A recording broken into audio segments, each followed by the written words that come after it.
Okay, we're ready. Okay, I'd like to welcome everybody today, November 12th, 3:30 p.m. and we're starting the Utility and Transportation Advisory College Place. And why don't I'll introduce myself, George Bennett, representing Illinois University on the commission. And if each of you could do the same for those that might be listening. Byron Trope, I'm on City Council.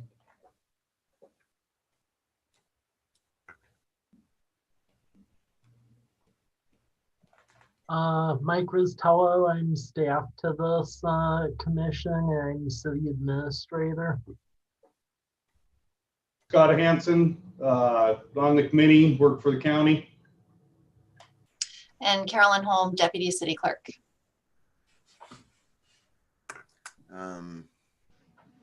So today we have consent agenda, and material was sent out earlier. Is there a motion to approve the consent agenda? So moved. So moved. Is there a second? I'll second. Okay. Any discussion about either of the items on consent agenda, the agenda for today and the minutes from our last meeting? None.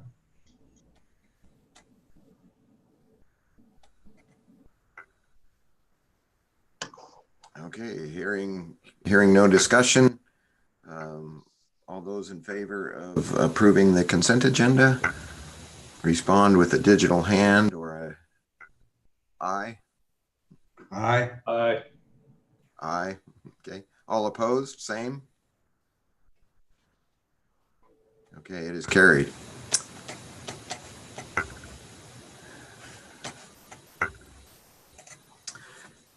Okay, the next item we have is the capital facility plan. And I think here to go over that with us, Mike, is that you that's going to present that? Yeah. Okay. Yep. So thank you. This is the plan we put together every year. Really, only the first year is set in stone, as that's what we're budgeting for. The remainder of the years is really based on what we would like to see happen, but a lot of that's up in the air as grants become available. You'll see two key documents in front of you.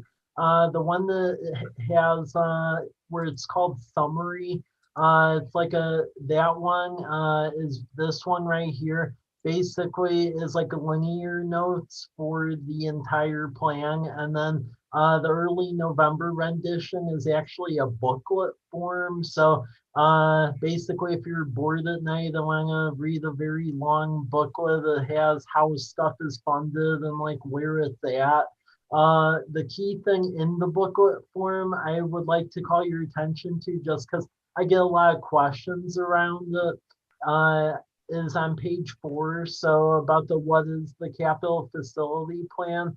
One thing that I get a lot of questions about is, well, hey, why is like College Avenue or 12th Street worked on, or Lamperti, but not Birch and or Dave?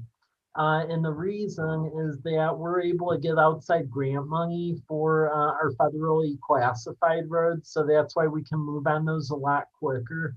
And that's like Rose C, Whitman, 4th, 12th. Believe it or not, Dones and the Homestead subdivision is federally classified. And then to Morrison. The local roads beyond that list are ineligible for state or federal grant money, so we have to fund those on our own accord. So I just would like to clear that up. As you go through the booklet, it has a lot of in-depth information. Now I will jump to the summary page, just because I'll go over what's on par for next year. All of this is subdivided by department. And then we have essentially 3 levels of prioritization. High means it really needs to happen no matter what. Medium means that it'll happen as finances allow. And then low is pretty much that'll happen as grants or additional monies become available, but otherwise it's not a huge priority. Description just says what it is. Status is whether it's budget or planned. And then the next columns are year it's first budget and then the respective year it's in. And then how a project is funded, either listed by fund or by grant amount. So the ones I'll specifically call out are the ones that are on par for next year, because the other ones will be as the years go on. So that's really more of a fluid thing. So administration and community development, we don't have anything big on tap for next year from a capital perspective. In the fire department, we are starting our first of 5 years of contributions for a regional fire training tower, because current one we use is like from the 1970s and we never contributed to it and they can't train it anymore. Likewise, also getting a new staircase outside the fire building and then fixing the HVAC system. Police department, big thing there is to fix a chiller on the roof of the police department. We did fix one of them up on the north side. Now the south one really should have been fixed this year, but because of the fluid COVID situation, we were able to get another year out of it, but it needs to be fixed. Going into the parks budget, the big thing we're spending money on next year going into 2022, I would suspect, is Lions Park. We've been banking REIT 2 monies since that was created in 2018 to provide a local match. Since that time, we have won 2 state grants for it. So we have a state WWRP grant that'll pay for the splash pad and playground equipment, things of that sort. And then we received another state LWCF grant, and they'll go to pay for the pond separation from Garrison Creek. So that way it will no longer silt in. And then it'll also be made deeper so the fishing activities could continue. And then we'll also put a walking path around the perimeter of the park. So that'll be a transformational project. So that's what's going on in parks. Stormwater, our big things is we have 5 outfalls that need to be retrofitted per our stormwater plan. Most years we only do 1. The rationale for doing 5 of them next year is there's 5 of them on that list that are around Lions Park. So it makes sense to tackle all of them while we have the park ripped up. The other project on the stormwater side is Destito Lane. We need to fix stormwater situation there. There's actually a crushed stormwater pipe and it's leading to a variety of stormwater issues on that cul-de-sac. So it's key we get that dealt with. So that's what's going on in the storm side. Going on to streets, there's several things. A lot of it is grant funded. So one of them's a 4 Bikes project, and that's continuing the cycle track on 4th from Davis to College, and then fixing up the sidewalk and putting pedestrian street lamps in, like College Avenue. So they'll be done next year, and they'll be paid for by a state TIB grant with some local funds. Also, Grinding Overlay Meadowbrook over by Walmart. We actually won a state TIB grant for that as well.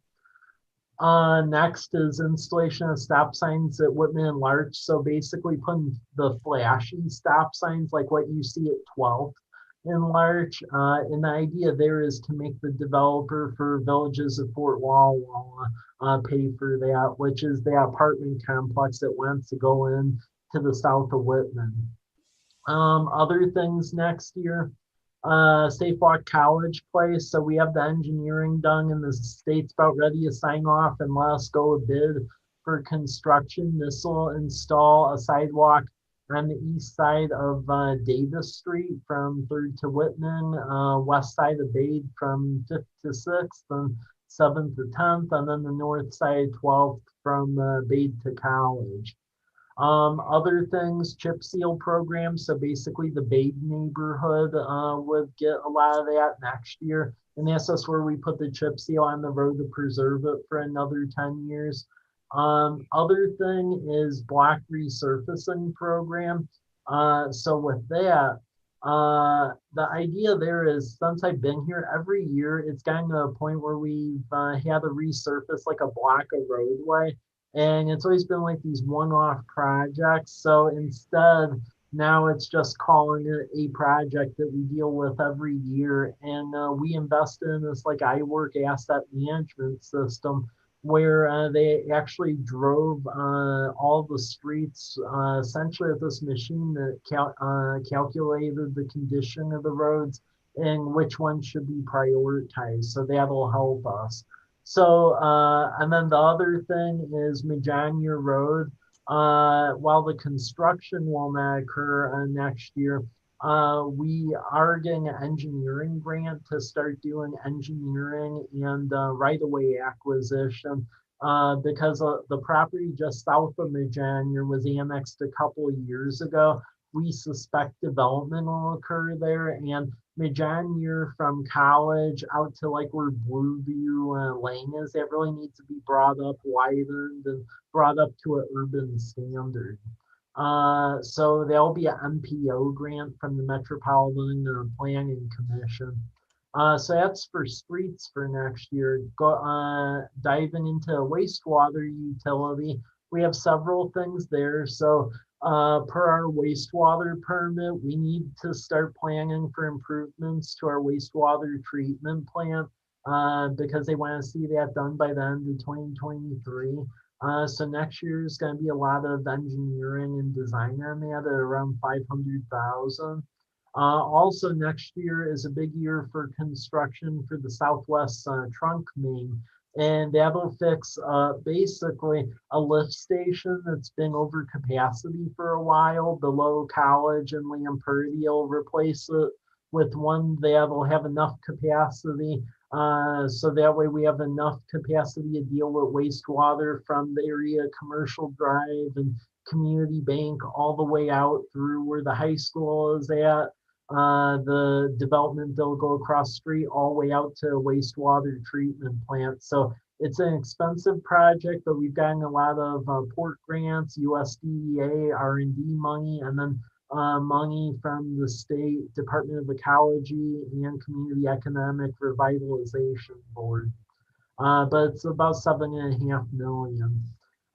Neighborhood sewer lining. This is a project we try to do every year, areas where the sewers having issues, and it basically needs to be fixed. Instead of doing intrusive work and digging a trench, you basically put this polyurethane tube, inflate it and cook it, and you basically heat up a new pipe inside an old pipe, and it's very effective and inexpensive. So the idea is to deal with the 12th and Broadway area, but every year we've been trying to do this for the last couple of years. Then going into the water utility, we have a couple things there. So I'm happy to report that well number 4, which is the replacement of well number 1, the Peppers Bridge well, that's fully operational. So we're no longer dependent on one good well. But we do need to get a replacement for well number 2, which is now called 6. The hole is in the ground, but we need a well house and mechanical equipment. It's taken longer to get to the construction of the well house because the Department of Health has changed some of the guidelines for the mechanical equipment in well houses, and they're funding most of this. So it's just taken longer to get through review. So we'll be doing a lot of the final engineering throughout next year, and then construction will go tail end of next year into 2022 based on what a lot of this new review is. Sky and 12th, that's on tap to have some water main replacements. That's some old steel main that has to be replaced. And then the Whitman solar array, I'm trying to get some State Department of Commerce grant money to pair with some grant money we already received. I put in for a blue sky grant from Pacific Power. We only got half of what we put in for. I'm trying to get some money from State Department of Commerce or potentially do an energy credit deal with Columbia REA to make that a reality, because we have a sizable plot of land adjacent to where that new well's going at Whitman and Maple. That would be good for a solar array, but that's going to be dependent on grants. So for the grand total here, it's just north of 13 million next year. The totality of all of these projects is about 80.8 million. And a good proportion of that, over 25%, is that wastewater treatment plant upgrade we're being made to do by Ecology in the upcoming years. So that provides just an overview of what the general plan is.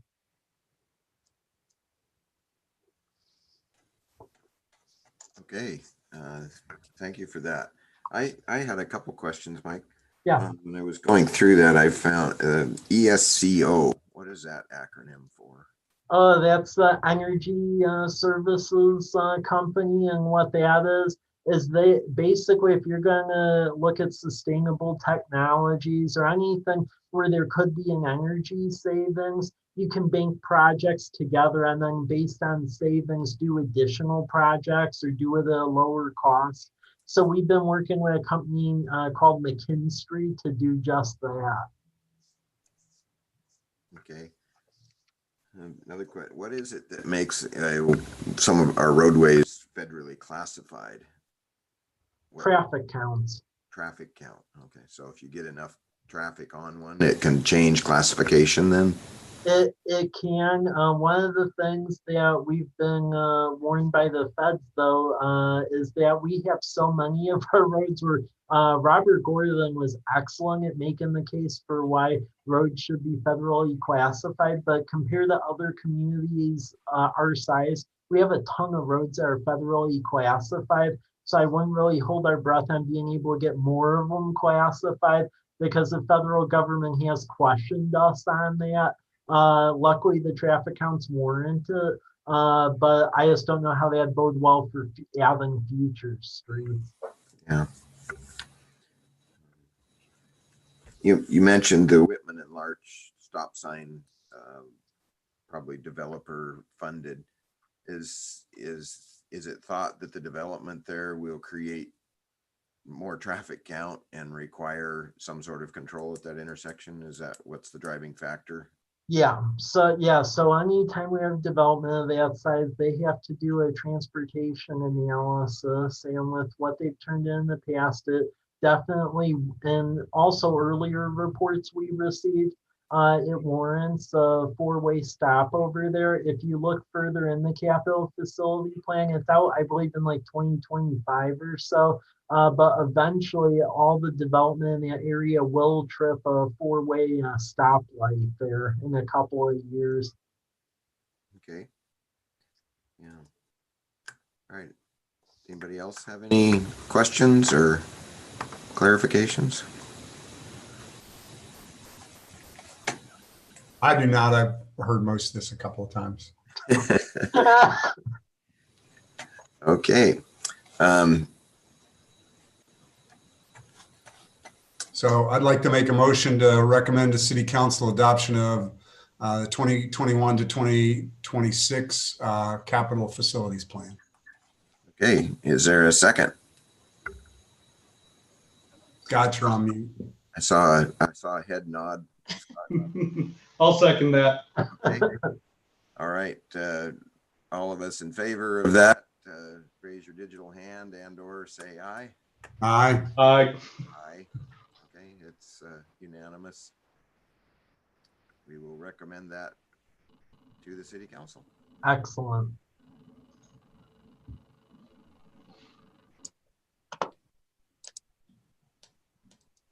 Fast at removing my hand. I go to remove it and I want to click on it again. Okay, Mike, you going to present DCO Road to us as well? Yes, so I'm looking for an action for from this body as well on this item. So we've been getting some complaints as of late from some residents on DCO about having problems navigating the south end of it just because of parking and other issues. This area has a longer backstory. So back in the day, DCO Road actually like dead ended it around like where Mike Lazier's house is, which is like on the west side, because Whitman Drive didn't used to be there. And when Whitman Drive was put in, they connected DCO Road. But the weird thing is, they didn't keep the right-of-way widths uniform through the whole road. So when you're at the top of the hill between Whitman and Whitman and C Street, the width on that is around 35 feet. And then by the time you get to the south side where Whitman Drive is at, it's 24 feet. So it gets really, really narrow in like a teardrop shape. We received some complaints about this in the past. Historically, past city administration let it roll pretty much because there were some concerns brought about connecting the roadway to Whitman Drive. So from our understanding, past city staff allowed Mr. Lazier and others to just park at the end of that street. Late last year, one of the things we were trying to do was basically just have no parking from the south end of Lazier's property to Whitman Drive and sign that. However, the tightness of the parking and just traffic through there still exists, and we're getting more complaints about it. I would say, because I ride that area on my bike quite a bit, the apartments on the east side of the roadway have their own parking and driveways. So there's multiple ways that we could deal with this. I mean, no matter what you do, because of the narrow width on that street, to be frank, it still has fire code issues. So, I mean, recommendations is either you could have no parking on either side or no parking on one side.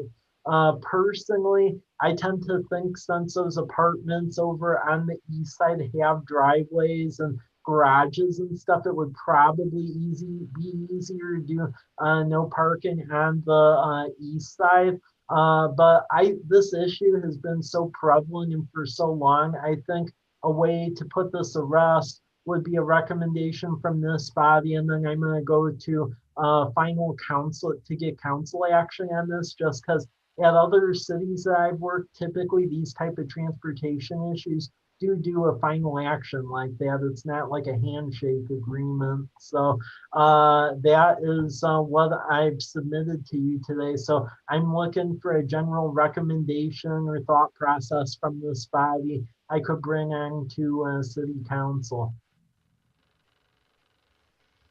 Okay.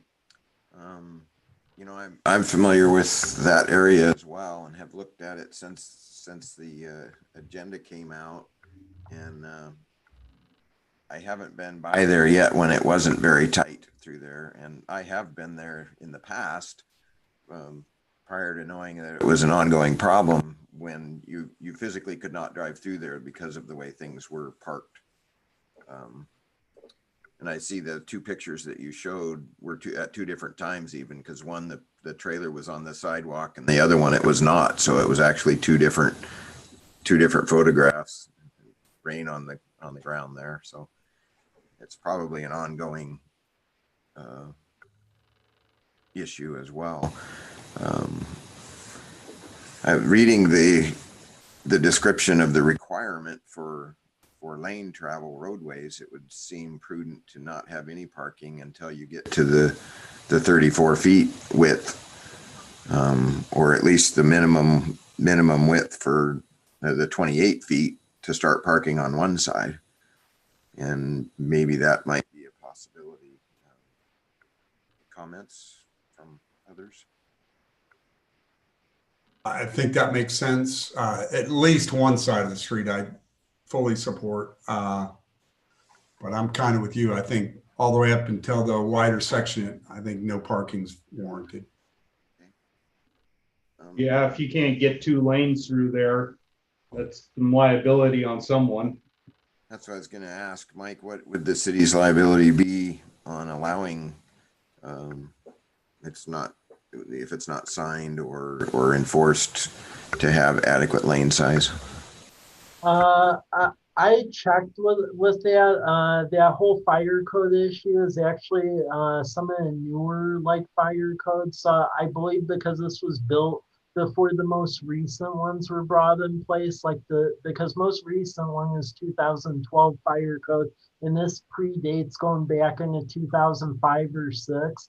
From my read of it, I think to minimize our liability, we at least need to have no parking on one side.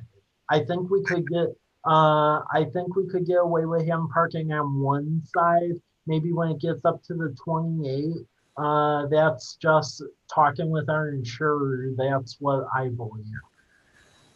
Well, I would tend a motion to have no parking on both sides of the street to the 28-foot mark.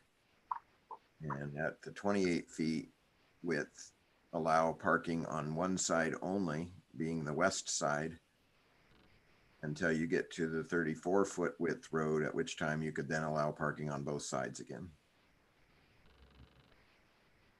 Make that recommendation to the city council as my motion. Would there be a second to that? I'll second that. Okay, any further discussion about that or clarifications?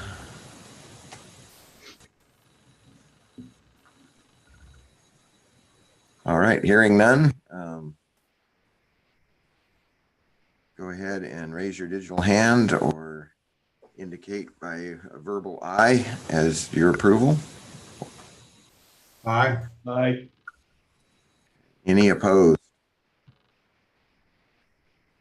I'm sorry, who made the second? Byron. Had a unanimous vote to make that recommendation to the council. Thank you. The next one is the Starva walk and bicycling. Yeah, so I wanted to let this body know about this because this is a new type of data aggregation tool this company called Strava has. So what it does is based on people walking or bicycling that use the app or use its sister applications, because there is like another like GPS one that does the same thing. It's actually color coding heat maps based on areas that people walk and bike.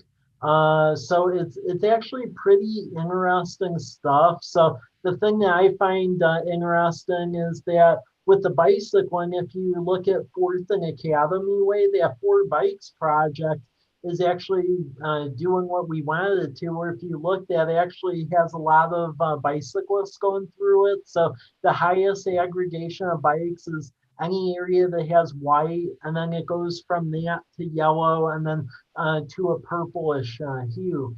So Fourth and Academy has a lot. And then the other one that I was a little shocked at is that there's quite a bit of bike traffic going west on 6th Street, going up the hill by the cemetery. So that has a lot more bike traffic than I would have thought there would have been, but it's interesting. Same with 12th going out toward Grandview, and then the private village way through villages at Garrison Creek, even though it's a private road, it has quite a bit of traffic going through that. And then if you look at the walking map, that has some interesting things on it too that I wouldn't have really suspected, such as that 6th Street has a lot of walking traffic, as does Evans. And then also around the university, Bade has quite a bit.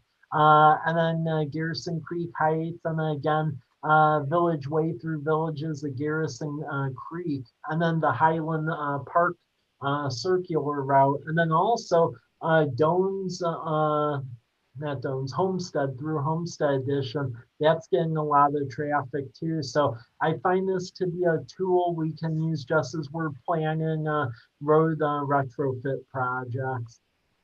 Mike, does that give you actually aggregate numbers besides this graphical representation? You can click on it and get numbers. Yeah. Okay. Yeah. Is that a website that's available to anybody, or is that Yeah. by an account, or? Yeah, you have to create an account, but it's for free. So on that bike map, how many phones do you put in your pocket when you go riding? I have one phone, but there are many other bicycles. I knew I was going to get that. Well, this looks like a really good tool. I don't know if we're talking, how many people use that app. That would be kind of interesting to know as to how indicative it is of the entire population's bike traffic. Or if the type of people that use the app are more avid bike riders than the ones that wouldn't, or how that relates, it would be interesting, but certainly good data for future development of areas. And the one that strikes me is Evans going north from Whitman, which is actually a terrible road to be sharing with automobiles because of it changes widths several times through there. Some has curbs, some doesn't. And that's, a tool like this could point out stuff like that, and show areas that we might want to make improvements to for later. Yeah, very good. Yeah. Okay, and our water right confirmation. So I wanted to share this because we have been working on this issue for years, and I was wondering if it would ever happen, and it did.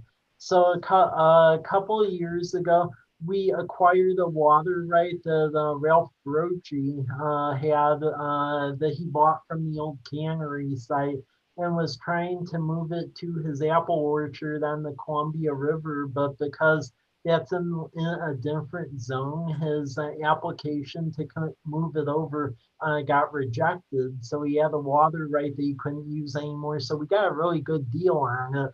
The issue was it was an industrial water right, since it was from the former cannery over at like 9th and Rose area. So we had to go through a very long process through a conservancy board, and then ecology was getting very edgy about this to move it from an industrial right to a municipal right. They can't point a withdrawal of any of our wells.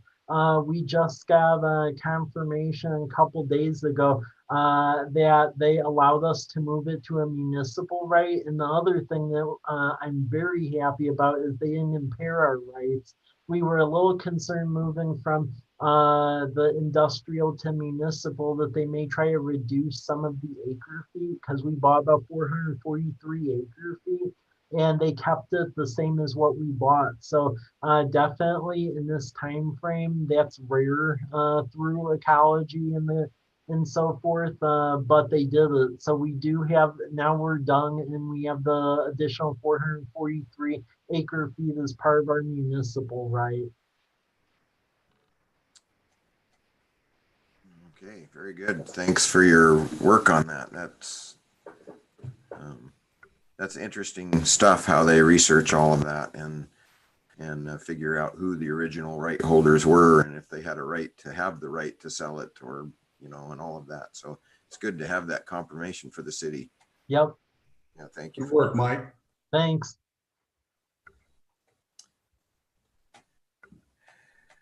Okay.